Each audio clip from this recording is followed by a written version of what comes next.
Bonjour à toutes et à tous, chers amis, je vous souhaite la bienvenue dans ce lieu qui est riche d'une longue tradition intellectuelle, puisque c'est ici, au Cordelier, en 1791, qu'a été rédigée l'adresse à l'Assemblée nationale qui a amené le peuple français à abolir la monarchie.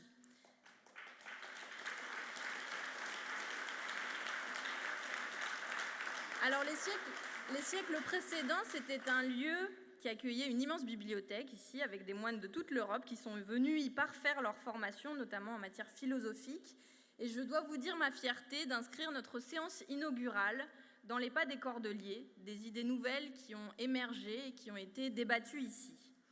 Plus de 2 siècles plus tard, nous voulons faire de l'Institut La Boétie un outil du renouveau de la pensée critique au service du camp de l'émancipation et du progrès. La Boétie écrivait dans son discours de la servitude volontaire « Nul être ne peut être retenu en servitude et rien au monde n'est plus contraire à la nature que l'injustice ». Comme la Boétie blâmait l'acte volontaire d'accepter la domination des puissants et de se soumettre aux tyrans, nous nous donnons comme objectif de susciter l'acte tout aussi volontaire de s'insoumettre et donc de se libérer. La Fondation La Boétie est un lieu de réflexion et d'éducation populaire qui accueille à bras ouverts les universitaires, les écrivains, les professeurs, les artistes, les experts et les amateurs éclairés qui se reconnaissent dans la pensée de l'insoumission. Nous allons offrir donc ce lieu comme un lieu de dialogue, d'échange, de connexion avec le monde politique et militant, un lieu qui nous a beaucoup manqué, je crois, d'un côté comme de l'autre, parce que la vieille gauche s'était éloignée des artistes et des intellectuels. Et j'aimerais donc qu'un jour comme celui-ci soit celui du retour de ce chaînon manquant. Ça fait maintenant plus de 10 ans, avec Jean-Luc Mélenchon et avec d'autres, que nous avons ressuscité l'espoir d'un autre monde, d'une alternative politique concrète, qui avait été abîmée par les échecs des uns et les trahisons des autres. L'éducation populaire des masses avait souffert aussi, presque disparu, tant du point de vue de la réflexion de haut niveau que celui de la formation. Et l'insoumission, c'est d'abord un acte personnel, celui par lequel on se lève contre les dominations, les ordres injustes, les évidences obscurantistes, par lequel on décide d'agir pour construire le collectif, l'entraide, l'égalité, l'harmonie avec la nature et la libre disposition de soi. On trouve en réalité des insoumis bien au-delà du champ politique et bien au-delà de la France insoumise. Le monde intellectuel et artistique en est plein, ce sont leurs œuvres et leurs idées qui contribuent à nous éclairer sur les problèmes de l'époque, qui forment notre conscience et notre sensibilité. C'est à tous ces insoumis de penser, à ceux qui s'inscrivent dans le fil de cet idéal humaniste et qui se reconnaissent dans la grande famille intellectuelle des écologistes, des socialistes, des anarchistes, des féministes, des antiracistes, des communistes que je veux m'adresser aujourd'hui. La bataille politique que nous menons pour construire un autre monde a besoin de vous.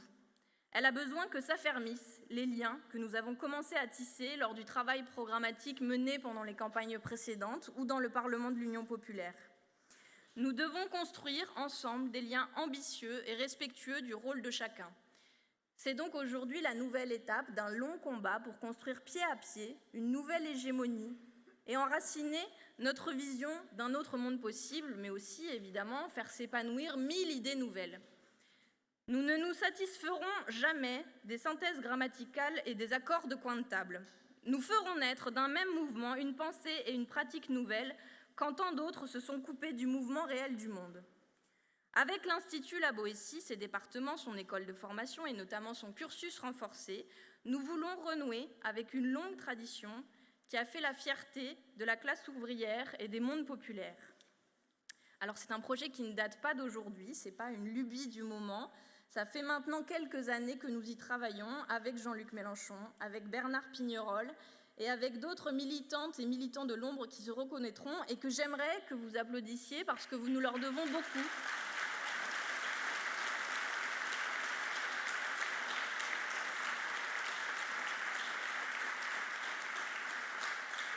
Et je veux aussi, j'en ferai pas trop, mais je veux aussi adresser des remerciements particuliers à Manuel Ménal, qui est secrétaire général de l'Institut La Boétie.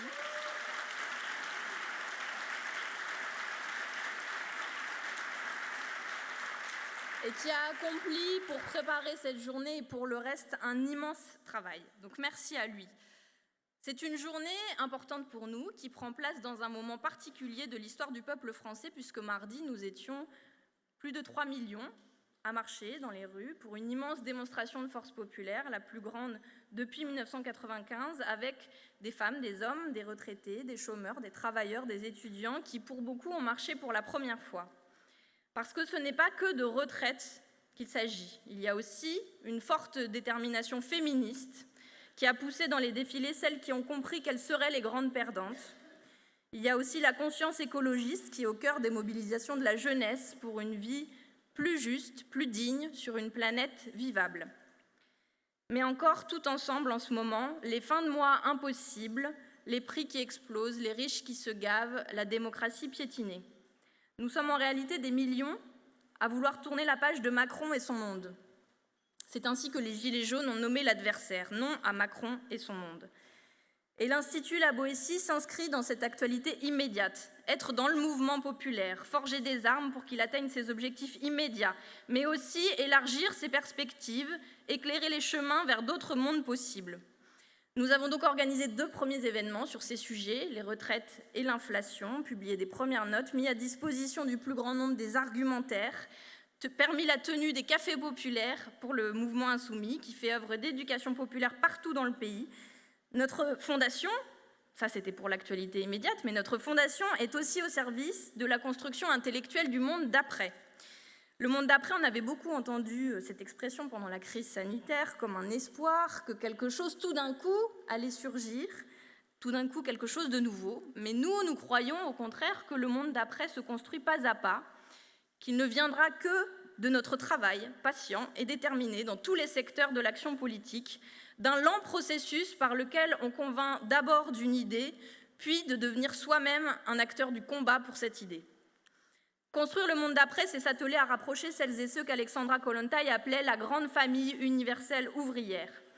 Artistes, intellectuels, professeurs qui partageaient avec nous l'humanisme global, la critique radicale du capitalisme et la planification écologique. Vous êtes cette famille universelle qui se retrouve ici, en ces lieux, pour bâtir le monde d'après. Alors évidemment, nous ne partons pas de rien. Il y a dans cette salle beaucoup de visages connus, puisque ça commence à faire quelques années que nous marchons ensemble, parfois avec 1, 2, 3 casquettes différentes d'ailleurs. Et vous allez voir, va s'afficher derrière moi le fonctionnement de notre institut, puisqu'on veut organiser sérieusement ce qui doit l'être, avec un souci constant, un principe, celui d'une liberté intellectuelle totale pour celles et ceux qui participeront. Et pour y arriver, première chose, notre travail va s'organiser en départements qui sont animés par des binômes que je vais vous présenter juste après. Binômes qui rassemblent des universitaires militants et des militants universitaires, puisque, pour ne vous donner qu'un exemple, pour le département d'histoire, on pense qu'à l'heure où l'alliance des milliards et de la réaction projette dans nos cinémas une propagande anti-républicaine sans pareil, il est vital de faire vivre une historiographie progressiste de la Révolution française. Donc de l'histoire à la philosophie, en passant par la sociologie, on veut investir tous les champs de la pensée. Que vont faire ces départements? Une réponse très simple, ils vont faire ce qu'ils veulent. Ils pourront organiser des colloques, des séminaires, des tables rondes, publier des notes, faire des podcasts, des vidéos. Nous leur faisons absolument confiance pour trouver à chaque fois le meilleur angle et les meilleurs outils pour cela. Ensuite, ces départements vont attribuer une chaire à un ou une intellectuelle de haut rang, dont il nous semble que les travaux devraient être mieux connus du monde politique et du grand public. Vous allez voir que nous avons déjà de beaux projets à ce sujet. Il y aura aussi des laboratoires qui vont être rattachés à l'un de ces départements ou à plusieurs d'entre eux, avec les premiers qui se mettent déjà en place en ce moment. Je pense à l'observation des révolutions citoyennes, à des analyses électorales, à la lutte contre l'extrême droite, et d'autres s'ajouteront chemin faisant, puisque nous pensons que cette forme d'organisation souple et évolutive est la bonne garantie pour un fonctionnement qui nous satisfasse, toutes et tous. Ces départements, ils vont travailler ensemble, on les réunit au sein d'un conseil d'orientation pour définir des axes de travail qui seront ensuite discutés par un conseil scientifique qui regroupe des universitaires, des intellectuels, des hauts fonctionnaires qui ont bien voulu jouer ce rôle de garant du cadre et de la méthode. Et c'est Bernard Pignerol, président fondateur de l'Institut La Boétie, qui va vous en présenter les contours tout à l'heure. C'est grâce à toutes ces idées de département grâce à l'appui du Conseil scientifique, que nous allons élaborer notre programme de recherche. Et nous avons pour ambition de traiter des grands enjeux pour notre famille politique, des enjeux qui sont issus du champ de la recherche et qui doivent instruire le champ politique, des enjeux qui font débat dans le champ politique, y compris parfois au sein de notre propre famille, et qu'il faut affronter positivement, tout en les instruisant sur le plan intellectuel, et des enjeux qui nous semblent nécessaires de mettre à l'ordre du jour du débat public. Parce que nous assumons cet objectif politique, celui d'influer sur le débat public et sur les consciences. C'est pourquoi tous ces travaux seront mis à disposition du mouvement insoumis qui pourra s'en saisir, s'inspirer de nos travaux et de nos préconisations. Une école de formation vient compléter ce dispositif. C'est Antoine Salès-Papou et Daniel Obonouk qui vont vous le présenter par la suite, qu'on a voulu un outil d'éducation populaire pour le plus grand nombre, avec les cafés populaires, les formations physiques, les formations en ligne, et avec, pour les insoumis, un cursus renforcé dont la première promotion s'est réunie le week-end dernier. Certains d'ailleurs sont ici dans la salle. Beaucoup d'enthousiasme, beaucoup de joie de se retrouver et une belle promesse pour l'avenir puisque nous avons eu de très très nombreuses candidatures. Notre fondation va aussi investir le champ des arts et de la culture. Il y aura des interventions à ce sujet aujourd'hui, avec une académie insoumise qui va réunir des écrivains, des éditeurs, des cinéastes, des comédiens et d'autres, qui va décerner des prix littéraires, cinématographiques, pour récompenser symboliquement celles et ceux dont les œuvres et les productions participent à forger les consciences.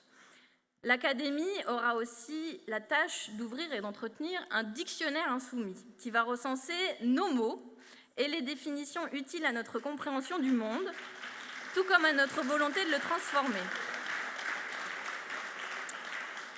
Vous le voyez, nous avons des objectifs qui sont très ambitieux, je ne vous révèle pas tout, mais je termine pour vous dire à quel point je suis honorée d'avoir la charge de fonder cet édifice dont je suis persuadée qu'il va connaître une longue vie et qu'il sera décisif pour les batailles à venir. Je suis honorée de le faire aux côtés de Jean-Luc Mélenchon, qui a choisi d'y mettre sa légitimité, son autorité pour la bonne mise en place et le fonctionnement. Et je suis honorée de le faire aux côtés de vous toutes et tous qui participez à ce moment. J'ai vu dans la salle des dizaines de personnes dont la modestie empêchera de dire à quel point déjà leurs travaux nous ont été utiles, mais sur qui je sais pouvoir compter pour la suite. Donc merci à toutes et tous pour votre présence et longue vie à la Boétie.